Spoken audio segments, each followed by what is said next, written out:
Hi friends, ಇವತ್ತು ನಾವು boys never compromise ಅನ್ನೋ ಒಂದು ಕನ್ನಡ ಚಿತ್ರದ ಮೂವಿ ರಿವ್ಯೂ ನೋಡಲಿದ್ದೇವೆ. ಈ ಸಿನಿಮಾ ನೋಡಿದ್ರೆ ಇದು ಸಂಪೂರ್ಣವಾಗಿ ಒಂದು ಕಾಮಿಡಿ ಚಿತ್ರ ಹಾಗೂ ಥ್ರಿಲ್ಲರ್ ಮಿಶ್ರಿತ ಚಿತ್ರವಾಗಿದೆ. ನಾವು ಈಗಾಗಲೇ ನೋಡಿರುವ ಸರೋಜಾ ಚಿತ್ರದ ತರಹ ಈ ಚಿತ್ರದಲ್ಲೂ ಕೆಲವು ದೃಶ್ಯಗಳಿರುವಂತೆ ಕಾಣಿಸುತ್ತವೆ. ಅದೇ ರೀತಿ ಕೆಲವು ಹೊಸ ದೃಶ್ಯಗಳನ್ನು ಇದರಲ್ಲಿ ಸೇರಿಸಿದ್ದಾರೆ.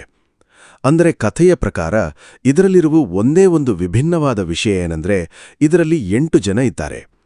ಅವೆಲ್ಲರೂ ಸ್ನೇಹಿತರು. ಅವೆಲ್ಲರೂ ಸೇರಿ ಪ್ರವಾಸಕ್ಕೆ ಹೋಗೋಣ ಎಂದು ಹೊರಡ್ತಾರೆ. ಹಾಗೆ ಪ್ರವಾಸಕ್ಕೆ ಹೊರಡುವ ಅವೆಲ್ಲರೂ ಸೇರಿ ಒಂದು ಗುಡ್ಡಗಾಡು ಪ್ರದೇಶಕ್ಕೆ ಹೋಗ್ತಾರೆ. ಅವರಿಗೆ ಅವರದ್ದೇ ಆದ ಕೆಲವು ಜವಾಬ್ದಾರಿಗಳಿರುತ್ತವೆ, ಆದರೆ ಎಲ್ಲವನ್ನೂ ಬಿಟ್ಟು ಹೊರಡ್ತಾರೆ. ಮನೆಯಲ್ಲಿರುವ ಪೋಷಕರು, ಮಕ್ಕಳನ್ನೆಲ್ಲ ಬಿಟ್ಟು ಹೋಗುವ ಅವರ ವಾಹನ ಇದ್ದಕ್ಕಿದ್ದಂತೆ ಸ್ಫೋಟಗೊಂಡು ಚೂರ್ಚೂರಾಗುತ್ತದೆ. ಇದು ಪೊಲೀಸರಿಗೆ ತಿಳಿಯುತ್ತಿದ್ದಂತೆ ಅವರು ಬಂದು ತನಿಖೆ ಮಾಡಲು ಪ್ರಾರಂಭಿಸ್ತಾರೆ. ಆ ಸಮಯದಲ್ಲಿ ಆ 8 ಜನರಿಗೆ ಏನಾಯಿತು ಅಂದ್ರೆ, ಅವರು ಒಂದು ಸ್ಥಳಕ್ಕೆ ಹೋಗ್ತಾರೆ. ಅಲ್ಲಿ ಕೆಲವು ಅತಿಮಾನುಷ ಘಟನೆಗಳು ನಡೆಯುತ್ತವೆ. ಅದರಲ್ಲಿ ಅವರು ಸಿಕ್ಕಿಹಾಕ್ಕೊಳ್ತಾರೆ. ಅದರಿಂದ ಅವರು ಹೇಗೆ ಹೊರಗೆ ಬಂದ್ರು, ತಪ್ಪಿಸ್ಕೊಂಡ್ರಾ, ಆ ದೆವ್ವ ಇವರಲ್ಲೂ ಏನ್ಮಾಡಿತು ಎನ್ನುವುದೇ ಈ ಚಿತ್ರದ ಉಳಿದ ಕಥೆ. ಕಥೆಯ ಪ್ರಕಾರ ಆರಂಭದಲ್ಲಿ ಉತ್ತಮ ಹಾಸ್ಯದೊಂದಿಗೆ ಕಥೆಯನ್ನು ಕೊಂಡೊಯ್ದಿದ್ದಾರೆ. ಆ 8 ಜನರು ಯಾರು, ಅವರಲ್ಲಿ ಪ್ರತಿಯೊಬ್ಬರ ಹಿಂದೆ ಏನೆಲ್ಲ ವೈಯಕ್ತಿಕ ಸಮಸ್ಯೆಗಳಿವೆ ಎಂಬುದನ್ನು ಸಹ ತೋರಿಸಿದ್ದಾರೆ. ಅದರ ನಂತರ ಇದರಲ್ಲಿ ಒಂದು ಐಟಮ್ ಸಾಂಗ್ ಕೂಡ ಇದೆ.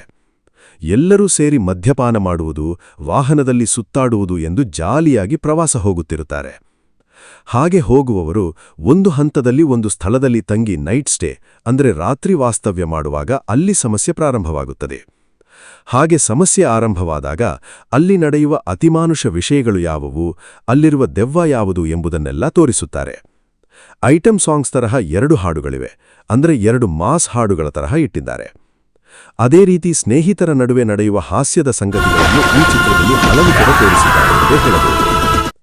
ನೈಸರ್ಗಿಕ ದೃಶ್ಯಗಳಿಗಾಗಿ ನಿರ್ದೇಶಕರು ಕಥೆಯನ್ನು ಹಲವು ಗಿರಿಧಾಮಗಳಿಗೆ ಕೊಂಡೊಯ್ದಿದ್ದಾರೆ. ಮುಖ್ಯವಾಗಿ ಆ ನೈಟ್ ಶೂಟ್ ಅಂದರೆ ಅತಿಮಾನುಷ ದೃಶ್ಯಗಳು ಬರುವಾಗ ದ್ವಿತೀಯಾರ್ಧದಲ್ಲಿ ಕಥೆಯನ್ನು ತುಂಬಾ ಥ್ರಿಲ್ಲರ್ ಆಗಿ ಹಾಗೂ ಭಯಾನಕವಾಗಿ ಕೊಂಡೊಯ್ದಿದ್ದಾರೆ ಎಂದೇ ಹೇಳಬೇಕು. ಆ ದೆವ್ವ ಬರುವಾಗ ಮತ್ತು ಆ ಕೆಂಪು ಫ್ರಾಕ್ ಧರಿಸಿದ ಹುಡುಗಿಯ ಪ್ರತಿಮೆ ಬರುವಾಗ ಹಿನ್ನೆಲೆಯಲ್ಲಿ ಬರುವ ಸಂಗೀತ ತುಂಬಾ ಭಯಾನಕವಾಗಿದೆ ಎಂದು ಹೇಳಬಹುದು. ಕಾಮಿಡಿಗಾಗಿ ಮತ್ತು ಥ್ರಿಲ್ಲರ್ಗಾಗಿ ಈ ಸಿನಿಮಾ ನಿಜವಾಗಲೂ ಒಂದು ಸೂಪರ್ ಆದ ಕನ್ನಡ ಚಿತ್ರವಾಗಿರುತ್ತದೆ ಎಂದು ನಾವು ನಿರೀಕ್ಷಿಸಬಹುದು. ಮುಂದಿನ ವಿಡಿಯೋದಲ್ಲಿ ಭೇಟಿಯಾಗೋಣ. ಧನ್ಯವಾದಗಳು. ನಮಸ್ಕಾರ.